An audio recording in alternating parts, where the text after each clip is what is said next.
क्या बांग्लादेश के सामने शोएब अख्तर का रिकॉर्ड टूट जाएगा?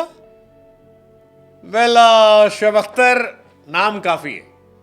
पाकिस्तान हो, इंडिया हो, ऑस्ट्रेलिया हो, इंग्लैंड हो, दुनिया में आप कहीं जाएंगे और पूछेंगे क्रिकेट का सबसे तेज गेंदबाज कौन, अधिकतर लोगों की जुबान पर सिर्फ एक नाम होगा कि अगर बात स्कैरी की आती तो वो नाम सिर्फ शोएब अख्तर है।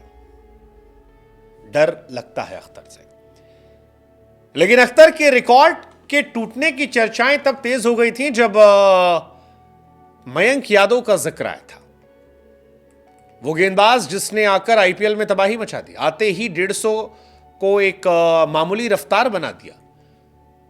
आते ही सिर्फ 3 मैच खेले, या कहें कि 2.5 मैच खेले, 3.5 मैच, और 3.5 मैच में इतना बड़ा इंपैक्ट छोड़ा कि आईपीएल खत्म होने के बाद भी लोग उसके बारे में चर्चाएं करने लगे। आईपीएल खत्म होने के बाद भी केवल 3.5 मैच पर उसकी चर्चा होती रही। शुरू के सारे मैचेस में वो मैन ऑफ द मैच बना और फिर अब उसे इंडियन टीम में सीधे मौका मिल गया।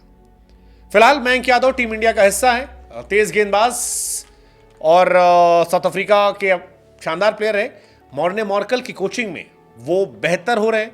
मॉर्ने मॉर्कल ही वो प्लेयर है जिनके साथ मयंक यादव एलएसजी में भी थे, ग्रूम हो रहे थे, और अब इंडियन टीम में भी ग्रूम हो रहे हैं। लेकिन मयंक क्या शोएब अख्तर का रिकॉर्ड तोड़ पाएंगे? 100 माइल्स का आंकड़ा क्या मयंक छू पाएंगे? क्योंकि मयंक ने पहले 3 मैचेस में स्पीड की पराकाष्ठा को पार कर दिया था। लोगों को डर लगने लगा था उनकी स्पीड देखकर।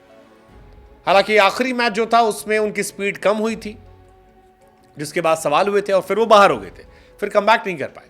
लेकिन अब जब मयंक एनसीए में लंबे समय रहने के बाद लौटे हैं, लंबे समय तक इसका हिस्सा बनने के बाद जब वो फाइनली टीम इंडिया का हिस्सा है, ब्रेक लेने के बाद, चोट से उबरने के बाद, तो क्या वो अख्तर के रिकॉर्ड को तोड़ेंगे? क्या वो ब्रेटली से ज्यादा खौफनाक नजर आएंगे? क्या वो शॉन टैट से ज्यादा तेज नजर आएंगे? क्या इंडिया का गेंदबाज शोएब अख्तर का रिकॉर्ड तोड़ पाएगा? वेल, शोएब अख्तर वो गेंदबाज हैं जिन्होंने साल 2003 में इंग्लैंड के सामने दुनिया की सबसे तेज गेंद फेंकी थी, 161.3 kilometre per hour. Shawn TET इसके बाद है 161.1। क्या कमाल है गेंदबाज शॉन टैट का। तो वो ओवर जो है पाकिस्तान के सामने वो स्कैरी ओवर है, एक ओवर में सारी खतरनाक है। Brett Lee 161.1, again one more Australian. ये वो गेंदबाज है जिनके नाम से डर लगता है लोगों को।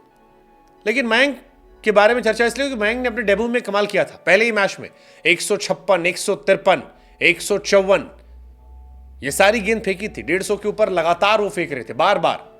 मतलब पहले मैच की अगर मैं आपको बताऊं तो 150, 156, 150, 153, 152, 153, 154, 152 ये लगातार थे। 145 के ऊपर तो उनकी नॉर्मल गेंद जा रही थी। अब उन्हें मौका मिला है इंडियन टीम में खेलने का, और यह माना जा रहा है कि पहले मैच में उनका डेब्यू होगा। और इंडियन फैंस एक्साइटेड है मयंक को इस तरह गेंदबाजी करते हुए। लेकिन क्या ये 153, 54, 55, 161.3 से ऊपर जा सकता है?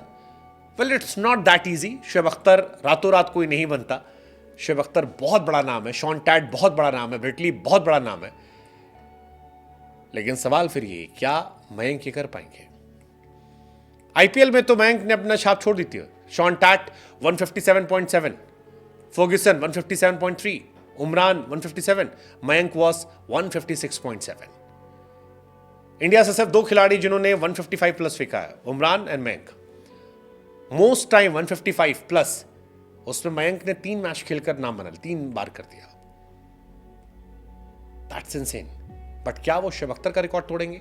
क्या बांग्लादेश के सामने वैसा ही डेब्यू होगा जैसा पंजाब के सामने हुआ था, 4 ओवर 27 रन 3 विकेट, या आरसीबी के सामने 4 over 14 run 3 wicket? Let's just see. He is just 21। Ian bishop ने भी रिसेंटली कहा था कि इंडिया को इन्वेस्ट करना चाहिए, बहुत तगड़ा सोर्स है। और लेट्स जस्ट होप कि मयंक वो उम्मीद पर खरे उतरे जो उन्होंने दिखाया है आईपीएल में। बांग्लादेश के सामने सीरीज की शुरुआत हो रही है, 6 तारीख को मैच है। लेट्स सी क्या करते हैं मयंक।